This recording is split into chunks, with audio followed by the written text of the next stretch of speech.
প্রথমেই যাব মণিশঙ্করদার কাছে। মণিশঙ্কর বাবু, একজন ব্যক্তি ভারত সেবাশ্রম সংঘের একটি অনুষ্ঠানে গেলেন, তিনি সোশ্যাল মিডিয়ায় পোস্ট করলেন, সোশ্যাল মিডিয়ায় পোস্ট করার পরেই তার পদ গেল, পদ যাওয়ার পরেই তাকে সোশ্যাল মিডিয়া থেকে সেই পোস্ট ডিলিট করতে হলো। তাকে আমি যখন প্রশ্ন করলাম, তিনি এটা বললেন না যে এই পোস্টের কারণেই তার পদ গিয়েছে, আবার তিনি ডিনাইও করলেন না, তিনি বললেন আমি কিছু বলতে চাই না, না না আমি বাইরে আছি বলে তিনি ফোনটা কাটলেন। তিনি শো দেখছেন, সারাদিন কভারেজ দেখছেন, সেটাও জানালেন। কেন এটা করা হচ্ছে?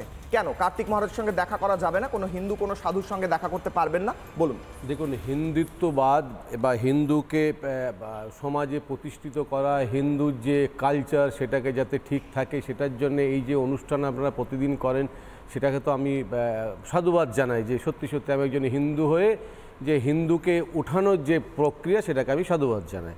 কিন্তু আমি বলছি যে তৃণমূল কংগ্রেস একটা পার্টি, সে কাকে পোস্টে রাখবে না রাখবে সেই খবরগুলো আপনাদেরকে পাঠায়, এটা আমার জানা নেই। মানে আপনারা এই পোস্ট থেকে রেখেছে বা রাখেনি, বা রাখলে কি আপনাদের এসে গেল, বা না রাখলেই কি এসে গেল, এই নিয়ে এত ইন্টারেস্ট কেন হয় সেই নিয়ে আমার খুব কনফিউশন আছে।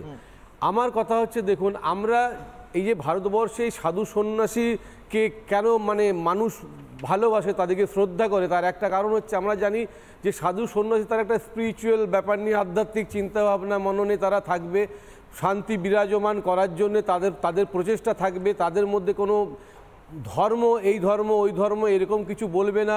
সত্যি যদি এরকম কোনো লোক সমাজে কিছু খারাপ কথা বলে তার জন্য প্রোটেস্ট করবে, কিন্তু সব ধর্মকে সমান অধিকার দিয়ে, মানে আমি একটা ধর্মকে বিশ্বাস করি বলে অন্য ধর্মকে ছোট করবো, তার মানে আমার ধর্ম লাগছে শুনতে মণিশঙ্কর বাবু। কিন্তু আমার কথা হচ্ছে, যদি আমি একজন সাধু বলে নিজেকে প্রতিষ্ঠিত করতে চাই, তাহলে আমি মহাত্মা গান্ধীকে ক্রিটিসিজম করব না, মহাত্মা গান্ধীর কাজকর্ম নিয়ে নিশ্চয়ই ক্রিটিসিজম করব না।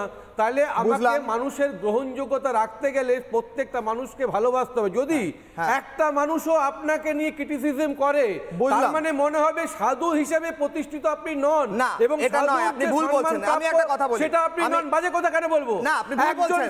আপনাকে ক্রিটিসাইজ, আপনার সাধু, একজন সাধু একজন সন্ন্যাসীর ফিলোসফি কারোর পছন্দ না হতে পারে। ভগবত গীতায় রাজর্ষি ইমাম রাজর্ষয় বিধু, রাজর্ষয় মানে কি? রাজ ঋষি, যে ঋষিরা রাজনীতির অঙ্গ, ভারতবর্ষের রাজনীতির অঙ্গ থেকেছেন ঋষিরা, ঐতিহাসিকভাবে থেকেছেন। ঐতিহাসিকভাবে রাজ ঋষি রাজর্ষিরা ভারতের রাজনীতির অঙ্গ থেকেছেন। রাজ ঋষি সাধু, তাদের সঙ্গে আপনার দলের একজন ব্যক্তি দেখা করতে গেলে তাকে পথ খোয়াতে হবে, তাকে পোস্ট ডিলিট করতে হবে।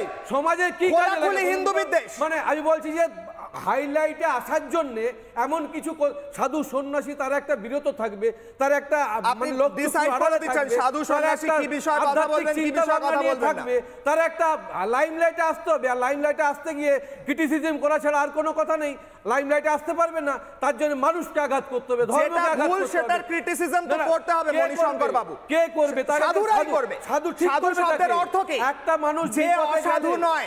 আচ্ছা, আপনি সাধু নন, পথে গেলে আপনি সাধু নন, ঠিক করার আপনি কি অসাধু? আপনি অসাধু। মমতা বন্দ্যোপাধ্যায় কি অসাধু? তিনিও তো সাধু। সাধু অর্থাৎ যিনি ভালো। ধর্মকে ক্রিটিসিজম করবে, রাজ ঋষি সমাজে কোনো কাজে লাগে না। দেশের রাজনীতির অঙ্গ থেকেছেন, ঐতিহাসিকভাবে অনন্তকাল ধরে ঋষিরা থেকেছেন। আমি এখান থেকে মহারাজের কাছে আসবো, আমি উত্তর নিচ্ছি। কারা রাজনীতি, আপনি যেটা রাজনীতি বুঝছেন সেই রাজনীতির কথা বলছি না। আপনি যে মমতা বন্দ্যোপাধ্যায় রাহুল গান্ধীর রাজনীতির কথা বলছেন, আমি সেটার কথা বলছি না। রাজনীতি কথার অর্থ কি?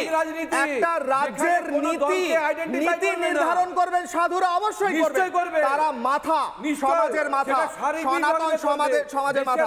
আমি মহারাজের কাছে আসবো। শারীরিকভাবে করবে, কিন্তু কোন দলকে আইডেন্টিফাই করে খারাপ ভালো বিচার করে। বুঝলাম, মহারাজের কাছে আসবো। মহারাজ, আমার খুব স্পষ্ট প্রশ্ন, যেমনটা মণিশঙ্করদা বলছিলেন যে যেহেতু কার্তিক মহারাজ কোনো একটি পার্টিকুলার ফিলোসফি বা আইডিওলজিকে সাপোর্ট করেছেন, তাই জন্য তার সাথে দেখা করার ফলে তার এই পোস্ট ডিলিট তো একদিকে করতেই হচ্ছে, পদটাও গেছে। তার মানে কোনো মহারাজ আগে তার হিস্ট্রি জেনে আমার কাউকে ভালো লাগলো, কোনো মহারাজ কোনো সন্ন্যাসী আমি দেখা করতে যাব না, তিনি কোন দলের বিরুদ্ধে বলেছেন, না কোনো রাজনীতি করেছেন, না কোনো বক্তব্য রেখেছেন, না মমতা বন্দ্যোপাধ্যায়ের সাথে ছবি তুলেছেন, এটা দেখে তারপর যেতে হবে আমাকে, তাই কি? বিষয়টা হচ্ছে, ভারতবর্ষ আবাহমান কাল ধরে সাধু সন্তের দেশ। ভারতবর্ষের ইতিহাস সাক্ষ্য যুগ যুগ ধরে রাজার রাজসভা অলঙ্কৃত করেছেন অনেক সিদ্ধ ঋষিগণ, যার জন্যে সেই ঋষিকুলের ব্যাপকতাকে ব্যাখ্যা করতে গিয়ে শাস্ত্র ঋষিগণকে প্রণাম করেছেন বন্দে মহাপুরুষতে চরণারবিন্দম। এইবার প্রশ্ন হচ্ছে, কার্তিক মহারাজ, স্বামী প্রদীপ্তানন্দজি ভারত সেবাশ্রম সংঘের একজন বরিষ্ঠ সন্ন্যাসী, ভারত সেবাশ্রম সংঘের প্রতিষ্ঠাচার্য স্বামী প্রণবানন্দজি, যিনি সেই সময় কলকাতায় নিজের গলার প্রসাদী মালাটা খুলে ডক্টর শ্যামাপ্রসাদ মুখোপাধ্যায়ের গলায় দিয়ে বলেছিলেন, তুই বাংলাটাকে রক্ষা করিস, তোকে বাংলার অভিভাবক করে গেলাম। কোনো রাজনৈতিক নেতা প্রত্যেকে আমাদের আপন, কিন্তু সাধুরা কেন রাজনীতি নিয়ে কথা বলবেন? মণিশঙ্কর বাবুর মতন মানুষেরা যারা তৃণমূল কংগ্রেসের হিন্দু, তারা সেই দিন কোথায় ছিলেন যেদিন জনাব ফিরহাদ হাকিম প্রকাশ্য সভামঞ্চে বলছেন যে আমরা যারা ইসলাম বাদ দিয়ে অন্য ধর্মে জন্মেছে তারা দুর্ভাগা, আমরা সবাইকে দাওয়াতে ইসলাম জানাই।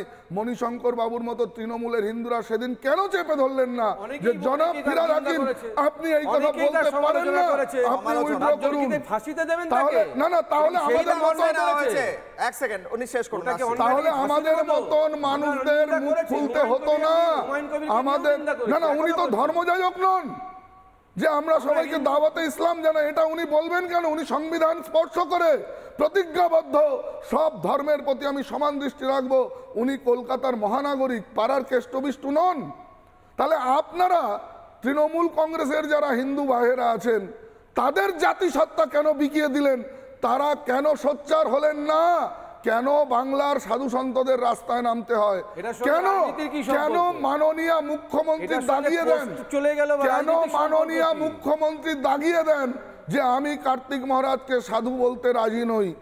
কার্তিক মহারাজকে সাধু বলতে রাজি নই এই কথা বলার মানে তার গুরু পরম্পরা ধরে আপনারা অপমানিত করছেন, ভারতবর্ষের ঋষিকুলকে অপমানিত করছেন, ভারতবর্ষের ঋষি সাধক পরম্পরার ধারক বাহকদেরকে আপনারা অপমান করছেন। মমতা বন্দ্যোপাধ্যায় সেই বক্তব্য, মমতা বন্দ্যোপাধ্যায় কার্তিক মহারাজকে নিয়ে বক্তব্য রেখেছিলেন, স্পষ্টভাবে নিজের কি তার ভাবনা সেটা ব্যক্ত করেছিলেন।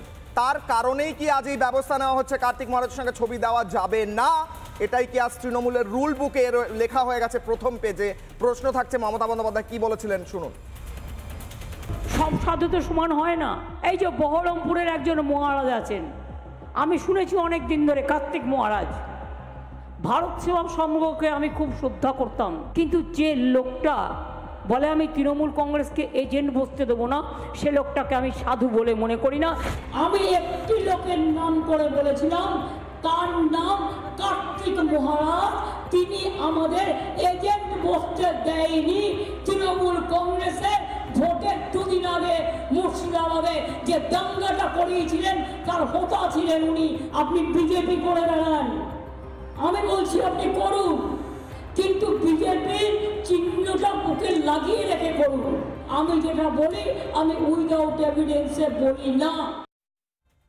নানা ধরনের কন্টেন্ট দেখার জন্য লাইক করুন, শেয়ার করুন আমাদের ফেসবুক পেজ, সাবস্ক্রাইব করুন আমাদের ইউটিউব চ্যানেল।